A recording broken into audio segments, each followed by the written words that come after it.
Belum nanti kalau misalnya harus bayar buku atau apa gitu. Kadang tuh di dapur itu guys, makanan itu tuh kayak bisa makan pakai nasi, pakai kerupuk, pakai garam.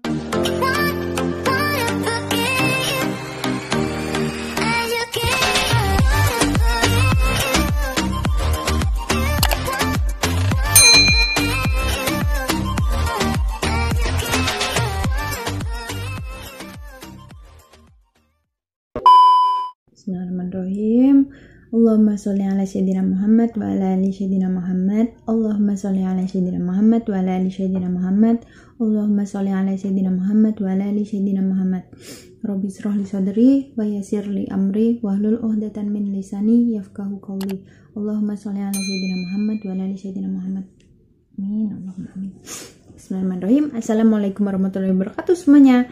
Kembali lagi bersama saya di channel saya Putri Nur Hidayati. Jangan lupa untuk kalian yang baru pertama kali menemukan channel ini untuk bantu saya menekan tombol subscribe ya guys, karena gratis. Terima kasih yang selalu mengikuti video-video saya.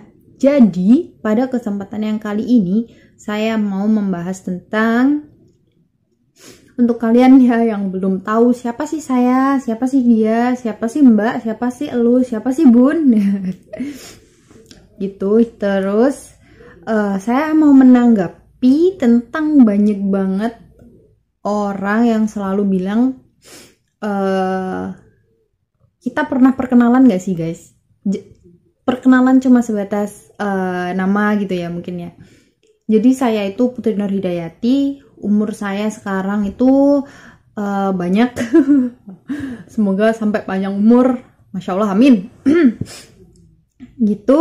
Jadi saya itu dari Jawa Timur guys. Saya dari Jawa Timur, dari kabupatennya Kabupaten Ngawi. Nah, saya sekarang masih ada di negara Taiwan. Untuk waktu dekat-dekat ini saya berencana untuk pulang kampung, insya Allah. Bukan mudik, tapi pulang kampung. Jadi yang selalu saya dengar gitu, yang selalu jadi mitos itu, kalau anak tunggal itu selalu manja gitu guys. Dan saya di sini mau ngebantah mitos tadi. Enggak gitu loh. Enggak semua anak tunggal itu manja.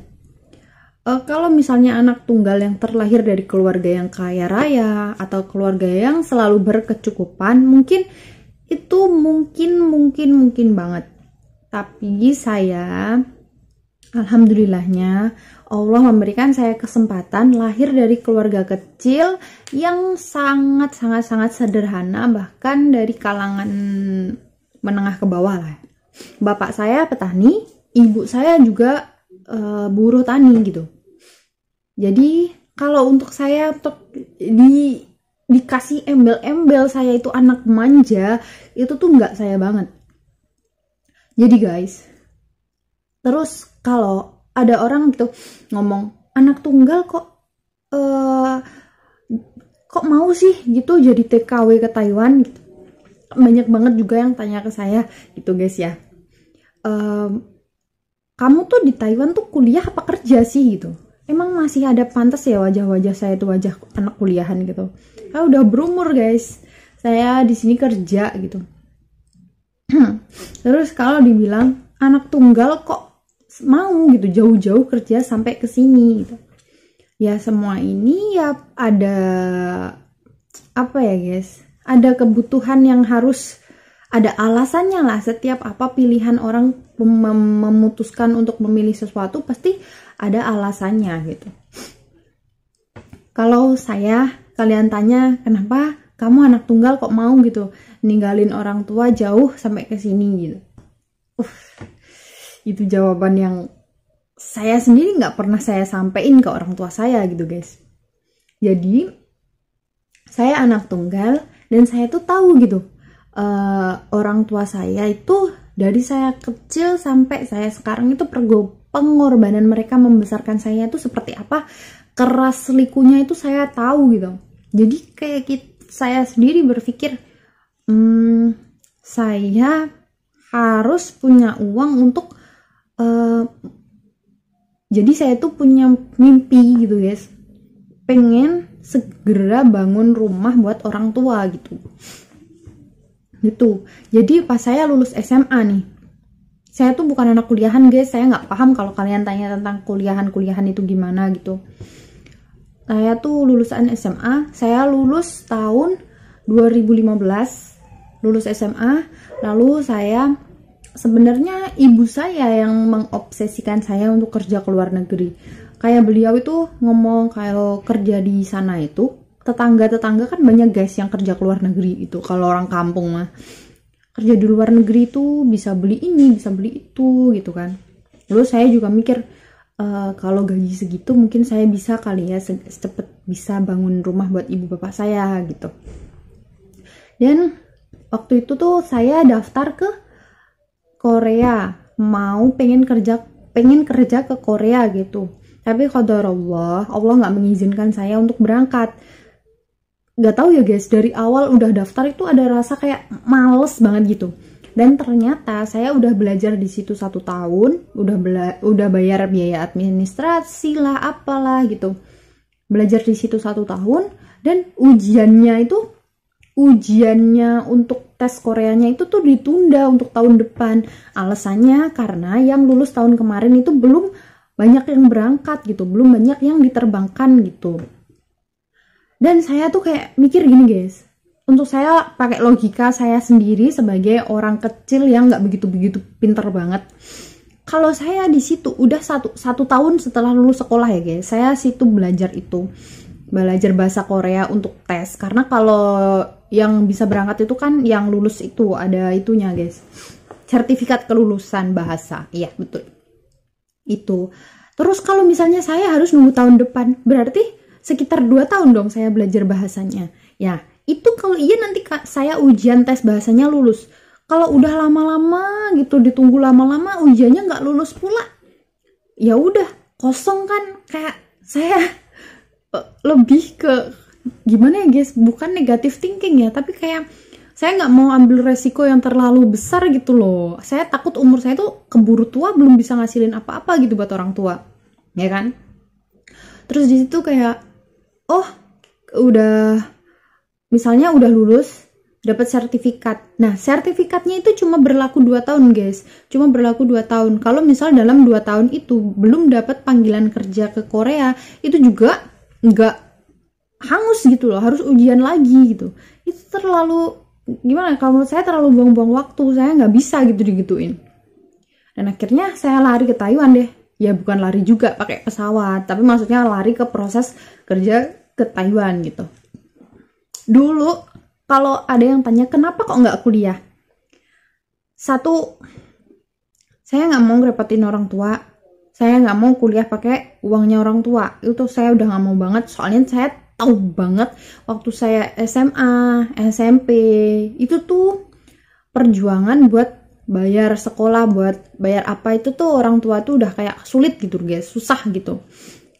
Saya itu kalau dibilang anak manja itu saya paling nggak suka banget. Soalnya emang dari SD itu guys, saya itu termasuk anak yang sebenarnya ibu saya yang ngajarin kayak kalau kamu pengen apa-apa tuh berusaha sendiri gitu loh, usaha sendiri. Kalau misalnya kamu pengen beli apa-apa juga belajar nabung sedikit-sedikit gitu. Sejak dikasih tahu itu, saya tuh kalau misalnya mau beli buku, terus kalau buku buat pribadi ya, kalau buku dari sekolah yang mahal-mahal itu saya tetap minta ke orang tua. Kayak misalnya beli tas, beli sepatu gitu. Terus misalnya pengen beli baju yang disukain saya sendiri, itu tuh saya nabung guys. Dari itu gitu, terus sekolah tuh nabung, terus sampai nggak jajan gitu guys. Jadi yang aku pakai buat nabung itu uang jajan gitu loh, uang makan gitu. Aku tabung buat beli ini. Sekolah juga gitu. Jadi kalau anak-anak makan jajan itu pas waktu ngaso gitu guys, waktu istirahat itu tuh kadang kalau pengen jajan ya jajan, cuman sedikit, nanti sisanya tetap ditabung lagi. Kayak udah gede gitu, dulu pengen beli kayak Rexona lah, pengen beli kayak bedak lah, pulsa lah apa, itu juga pakai uang nabung juga gitu. Kadang kalau misalnya kakek neneknya ngasih uang tambahan gitu, sembunyiin, ditabung, gitu-gitu loh guys. Jadi kalau misalnya saya itu ke Taiwan, apa alasannya dan kok mau gitu ya, ya emang planningnya itu pengen segera gitu guys. Sebelum saya nikah tuh saya pengen gitu bangunin rumah buat ibu bapak saya gitu, biar mereka tuh kalau panas nggak begitu kepanasan, kalau hujan nggak selalu bocor gitu guys. Jadi dulu tuh waktu hujan tuh rumahnya bocor gitu tuh, kadang kayak kalau di hati tuh ngelihatnya ya ampun kasihan banget gitu. Kalau cerita kayak gini tuh kadang pengen nangis guys. Kalau inget-inget masa dulu tuh juga, kalian pernah gak sih mikir, pernah kayak kebayang gitu gak sih guys? Kadang itu kayak saya terlahir dari keluarga yang miskin itu justru membuat saya tuh lebih menghargai perjuangan gitu, menghargai nominal gitu. Terus kayak gimana ya bilangnya, ya pokoknya tau lah gitu cara menghargai uang. Terus orang tua tuh nyari uang tuh susah, ya bener susah gitu. Jadi kalau mau minta apa-apa tuh jadi nggak tega gitu loh guys. Jadi kalau misalnya sekarang saya punya uang itu kadang keinget masa dulu di dapur itu guys, di rumah saya itu pas lagi musim susah gitu, di sawah itu nggak ada pekerjaan, ibu bapak saya tuh nggak ada pekerjaan, dan saya harus tetap sekolah dong. Saya harus tetap sekolah setiap hari, terus harus keluar bensin, belum nanti kalau misalnya harus bayar buku atau apa gitu. Kadang tuh di dapur itu guys, makanan itu tuh kayak bisa makan pakai nasi, pakai kerupuk, pakai garam. Kalau saya lebih suka pakai kecap, itu tuh kadang udah rasa enak banget, rasa bersyukurnya itu loh guys. Situ kan jadi nyelimur kemana-mana. Ya pokoknya gitu. Kenapa kok Taiwan? Karena di situ prosesnya lebih cepat guys. Prosesnya lebih cepat, bisa pastilah, maksudnya kita daftar itu pasti bisa kerja, keterima gitu, nggak harus tes gitu. Terus kalau ada orang, kok orang tuanya tega sih ngelepasin? Nah di situ ibu bapak saya itu cenderung ke yang percaya gitu sama saya. Soalnya dari dulu emang saya tuh udah terbiasa mandiri gitu, apa-apa tuh sendiri gitu.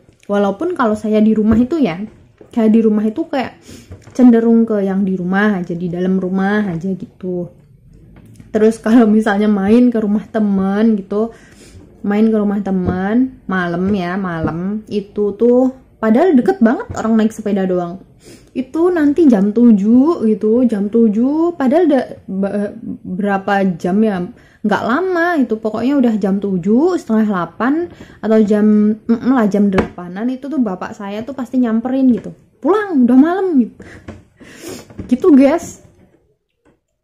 Jadi ya sebenarnya kalau di rumah nggak terlalu yang liar gitu. Jadi kalau diizinin kerja di luar negeri, orang-orang tuh kadang juga ada guys gitu yang ngatain orang tua saya, kok tega banget sih anak satu-satunya itu dilepas gitu loh sampai jauh gitu. Ya karena mereka tuh percaya, mereka tuh tahu saya itu seperti apa, saya tuh bisa menjaga diri kayak gitu.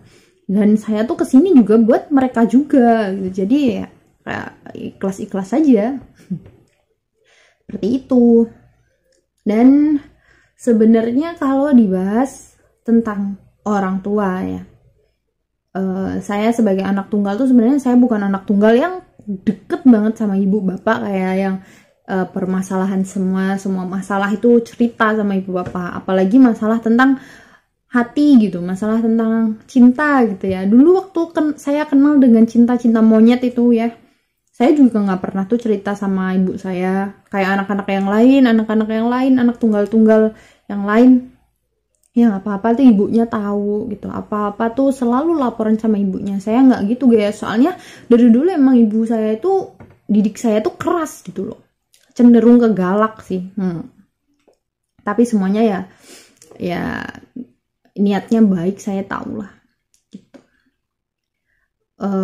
Dulu itu saya itu nggak kuliah karena sebenarnya bapak tuh pernah ngomong gini, bahasa Jawanya ya, bahasa Jawanya. Nduk, sakjane Pak iki misale nguliahne awakmu ki ya iso. Tapi ya rada ngoyo. Gitu ngomongnya. Pengen nangis kalau keinget mah. Maksudnya itu gini loh guys. Bapak tuh sebenarnya kalau mau nguliahin kamu tuh bisa gitu. Cuman agak sedikit harus kerja lebih keras lagi gitu. Itu saya mikir di situ kalau misalnya saya kuliah